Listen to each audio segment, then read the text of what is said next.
како е нормална демократска држава да има таков празник. Како го доживувате? Секако како секој македонец, мислам дека ВМРО во Македонија, за секој македонец веќе премина во една легенда и секоја легенда која што останала така трајно, секако дека заслужува да биде и формално одбележана, тоа значи со овој закон кој што е донесен и што почна годинава да се одбележува. Така да на овој ден секако, а не се треба само на овој ден, него на овој ден секако ќе им се одаде посебно признание на оние кои што придонесле денеска да живееме во собствена држава, иако не онаква како што е замислувале досегашните борци за македонската кауза. Меѓутоа, секако дека е добро тоа што ете така таа легенда веќе и официјално и формално во иднина ќе одбележуваме. Така, пред речиси 90 или 120 минути се одржа свечена академија во Македонскиот народен театар. Го слушавме експозето на први човек на Македонската академија на науките и уметностите, Госан Стаделов, и првиот човек на владата на Република Македонија, господин Груевски. Професоре, дали беше редно еднашка да се донесе ваков закон да се одбележува овој празник? Видете, штом Собранието на Република Македонија го изгласа овој закон како државен празник, мислам дека тоа е празник на сите македонци. Празниците се за да го обединуваат народот, а не да го делат.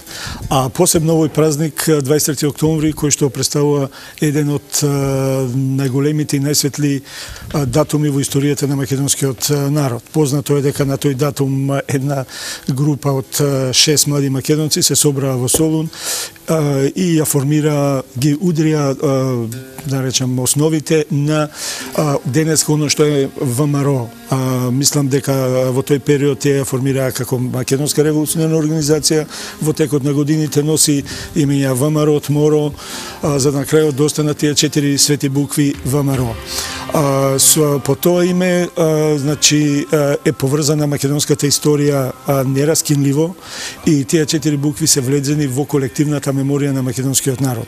Периодот од 1893 година, идејата, значи, тоа е идеја преку која што за прв пат македонскиот народ организирано се организира преку организација за борба за ослободување од османлиската власт. Таа организирана борба со генерации се пренесува од колено на колено за да 1944 година, да речеме, на првиот Илинден го изведе ВМРО, вториот Илинден го изведоа исто така наследниците на тие кои што ја започнаа борбата во 1893 година, сите оние кои што пред се беа национално определени, а после беа комунисти. Значи, оние кои што 44 година ја формираа македонската држава беа луѓе кои што беа во комунистичката партија. Меѓутоа, како што вели еден британец кој што престојувал во Македонија, тој истакнува дека тие пред се се националисти, дека тие пред се пред нив е Македонија, обединета и независна Македонија. Тој континуитет, значи, не може да се во ниту една генерација на сите оние борци кои што се бореле од 1893 до 44 година, па да речем и до 91 година, во сите нивни написи, писма, меморандуми, сите тие што ги испраќале до, да речеме, до Друштвото на народите, до сите големи сили, вие го имате континуитетот на таа борба. Според мене, за да имате една куќа мора да има темели. Основните темели или мегници во историјата, основните мегници во македонската историја, тоа ви се Александар Македонски, тоа ви е формирањето Самуиловата држава, го имате формирањето на ВМРО, или имате Илинденското востание, вие имате вториот Илинден, 44 година и 91 година. Тоа се темелите врз кои се потпира една држава. Значи, тие темели мора да бидат стабилни, И затоа не треба ниту еден од овие празници да биде партиски празник. Овие празници се национални празници, празници на македонскиот народ или на македонските граѓани, затоа што во тие борби, у тие мегници измеѓу учествувале сите граѓани кои што живеат на територијата на Македонија. Меѓутоа, ВМРО е пред се организација организирана од македонци за ослободување од османлиското робство. Спомнавте еден термин кој наистина дава заправо да ви поспомнам под прашање. Господин Котевски, наредното прашање до вас ќе биде еднословно. Ги спомнате комунистите до 1944 година, но од друга страна, како британецот што спомнавте, пред се со квалификација дека се пред се националисти. Но што правиме со следбениците на комунистите, кои еве денеска ги немавме видено на оваа свечена академија? Дали тие доживуваат овој настан како партиска журка? Видете, реков дека овој празник кој што треба да го обединува македонскиот народ. Тој празник не е партиски празник. Секој празник кој што е прогласен за државен празник на Република Македонија е празник кој што треба да ги обединува сите. Ја не знам зошто некој го сака да го партизира, да не довеѓа на тоа, меѓутоа мислам дека тоа не е добро. Пред се за самите нас. За самите нас. Овој е празник кој што обединува. Празник кој што треба да не обедини. Затоа што ако се делиме по тоа чиј е празникот, тогаш тие не се партиски празници.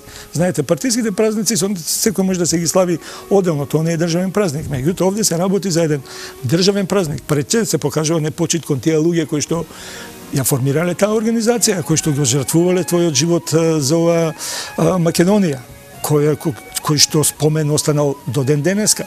Значи, тој спомен во меморијата на македонскиот народ е константен.